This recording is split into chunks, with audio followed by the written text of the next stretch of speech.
नमस्कार शेतकरी मित्रांनो, आपण जर पाहिलं तर हिवाळी अधिवेशन जे नागपूर येथे चालू होतं ते नागपूर येथील हिवाळी अधिवेशन संपलेलं आहे आणि आता शेतकऱ्यांना आतुरता लागलेली आहे ती म्हणजे नमो शेतकरी महासन्मान निधी योजनेच्या 8व्या हप्त्याची।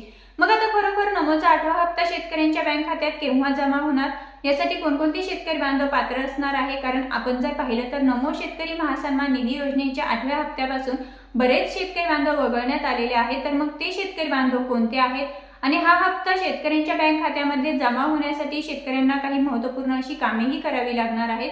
तर ती कामे कोणती आहेत ही संपूर्ण अपडेट आपण आजच्या व्हिडिओमध्ये जाणून घेणार आहोत। तर शेतकरी मित्रांनो, व्हिडिओ कुठेही स्किप न करता व्हिडिओ संपूर्ण पहा। सर्वात अगोदर शेतकरी मित्रांनो, तुम्हा सर्वांना पडलेला एक महत्त्वपूर्ण असा प्रश्न आहे, तो म्हणजे नमो शेतकरी योजना ही बंद झाली का? कारण अनेक शेतकरी बांधवांच्या माध्यमातून कमेंट्स येत होते आणि कॉल करून प्रश्नही विचारले जात होते की नमो शेतकरी योजना ही बंद झालेली आहे का? कारण आपण जर पाहिलं तर शेतकऱ्यांच्या मनामध्ये हा प्रश्न उठत आहे, याला कारणही तसंच आहे। पीएम किसान महासन्मान निधी योजनेचा 21वा हप्ता वितरित होऊन जवळपास 1 महिन्यांचा कालावधी झालेला आहे आणि तरी सुद्धा नमो शेतकरी योजनेचा 8वा हप्ता शेतकऱ्यांच्या बँक खात्यात जमा झाला नाही आणि त्यामुळे शेतकरी बांधवांच्या मनामध्ये असे प्रश्न सतावत आहेत। मित्रांनो, आपण जर पाहिलं तर पीएम किसानचा हप्ता वितरित झाल्यानंतर लगेचच नमोचाही हप्ता येत्या 7 ते 8 दिवसांमध्ये वितरित करण्यात येत असतो, परंतु यावेळेस 1 महिन्यांचा कालावधी उलटून गेलेला असताना सुद्धा अद्यापही शेतकऱ्यांच्या बँक खात्यात नमोचा 8वा हप्ता हा जमा झालेला नाही आणि त्यामुळे शेतकरी बांधव संभ्रमात आहेत। परंतु मित्रांनो, नमो शेतकरी योजना ही बंद झालेली नाही, ती योजना चालू आहे। फक्त एवढंच आहे की नमो शेतकरी योजनेचा जो 8वा हप्ता आहे हा 8वा हप्ता वितरणास विलंब झालेला आहे, उशीर झालेला आहे, परंतु ही योजना चालू आहे। मित्रांनो, आता ही जर योजना चालू आहे परंतु या योजनेमध्ये अनेक बदल करण्यात आलेले आहेत। तर ते बदल कोणते आहेत ते सर्वात अगोदर जाणून घेऊया आणि नंतर पुढे आपण हेही जाणून घेणार आहोत की नमो शेतकरी योजनेचा 8वा हप्ता हा नक्की शेतकऱ्यांच्या खात्यामध्ये केव्हा जमा होणार आहे। तर शेतकरी मित्रांनो, सर्वात अगोदर या योजनेतून अनेक शेतकरी बांधव वगळण्यात आलेले आहे आणि फक्त 96 लाख शेतकरी बांधवांना नमो शेतकरी महासन्मान निधी योजनेच्या 8व्या हप्त्याचा लाभ भेटणार आहे।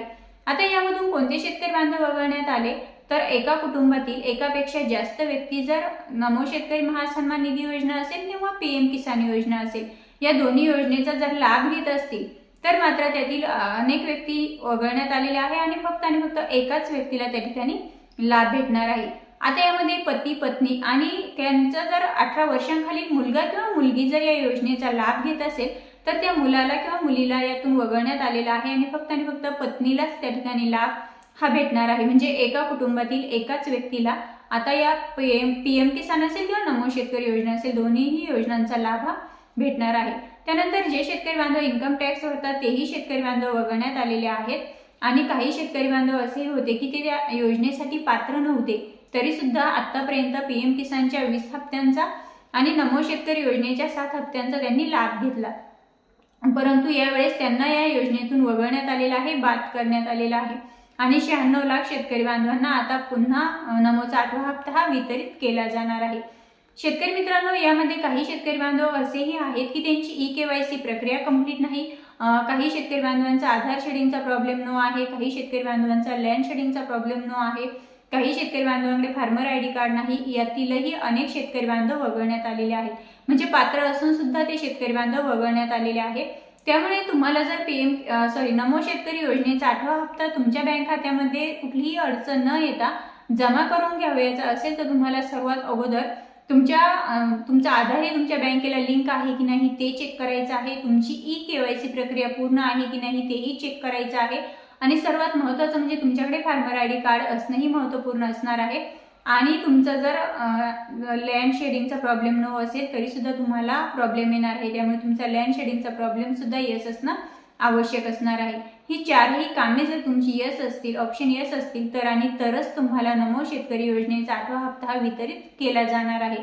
मित्रांनो, आता तुम्ही म्हणाल की आम्ही या योजनेसाठी पात्र आहोत, म्हणजे आमच्या एका कुटुंबातील एकच व्यक्ती लाभ घेत आहे, त्यानंतर आम्ही इन्कम टॅक्सही भरत नाही, मग आम्हाला काही न करता नमो शेतकरी योजनेचा 8वा हप्ता आमच्या बँक खात्यात जमा होईल। परंतु मित्रांनो, तुम्ही यासाठी पात्र जरी असाल आणि लँड शेडिंग असेल, आधार शेडिंग असेल, EKYC प्रक्रिया असेल आणि फार्मर ID कार्ड या चारहीपैकी एक जरी ऑप्शन तुमचं नो असेल आणि तुम्ही बाकी अटींमध्ये जरी पात्र असाल तरी सुद्धा तुम्हाला त्यातून वगळण्यात येणार आहे त्यामुळे अद्यापही वेळ आहे, तुम्ही तुमचं रेकॉर्ड चेक करू शकता. या चारही ऑप्शन तुमचे येस आहे की नाही ते तुम्ही चेक करून घेऊ शकता. जर त्यातील एक सुद्धा ऑप्शन जरी नो झालेलं असेल तरी सुद्धा तुम्ही ते चेक करून दुरुस्त करून घेऊ शकतात आणि नमो शेतकरी योजनेचा 8वा हप्ता हा तुमच्या बँक खात्यामध्ये मग अद्याप जमा होऊन जाईल. मित्रांनो, आता ही झाली कोणते शेतकरी बांधव पात्र असणार, तुम्हाला कोणकोणती महत्त्वपूर्ण अशी कामे करावी लागणार.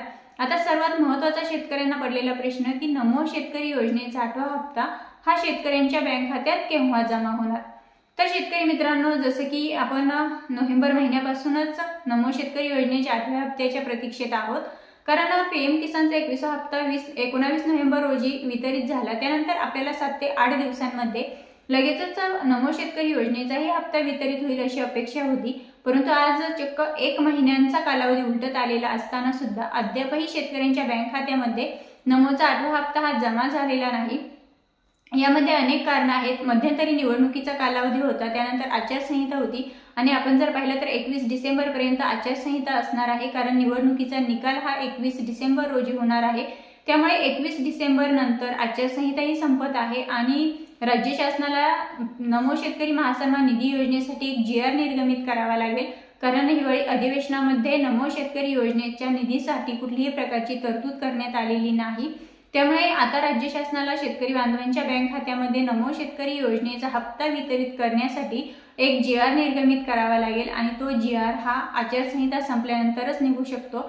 त्यामुळे 21 डिसेंबर नंतर कुठल्याही क्षणी राज्य शासनाच्या माध्यमातून GR निर्गमित करण्यात येईल आणि या GRच्या माध्यमातून शेतकरी बांधवांना नमो शेतकरी महासन्मान निधी योजनेच्या निधीची तरतूद केली जाईल.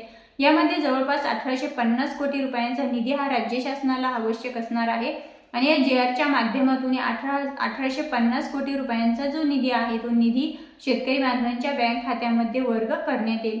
मित्रांनो, एकंदरीत डिसेंबर महिन्याच्या अखेरीपर्यंत शेतकरी बांधवांच्या बँक खात्यामध्ये नमोचा 8वा हप्ता हा जमा होऊ शकतो आणि जर तोपर्यंत जमा झालाच नाही तरी सुद्धा जानेवारी महिन्याच्या सुरुवातीलाच शेतकरी बांधवांच्या बँक खात्यामध्ये तो नक्कीच जमा होणार आहे.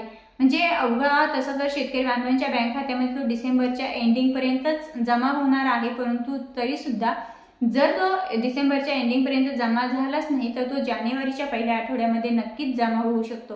शेतकरी मित्रांनो, यामध्ये जवळपास 96 लाख शेतकरी बांधवांना हा लाभ भेटणार आहे. जवळपास 1850 कोटी रुपयांचा निधी यासाठी आवश्यक असणार आहे आणि जे शेतकरी बांधवांची KYC प्रक्रिया, लँड रेकॉर्ड, आधार शेडिंग या सर्व प्रक्रिया पूर्ण असतील त्याच शेतकरी बांधवांना त्यांच्या बँक खात्यामध्ये हा हप्ता जमा होईल. शेतकरी मित्रांनो, माहिती आवश्यक वाटल्यास आपल्या इतर शेतकऱ्यांपर्यंत नक्की शेअर करा. पुन्हा भेटूया, तोपर्यंत जय हिंद, जय महाराष्ट्र.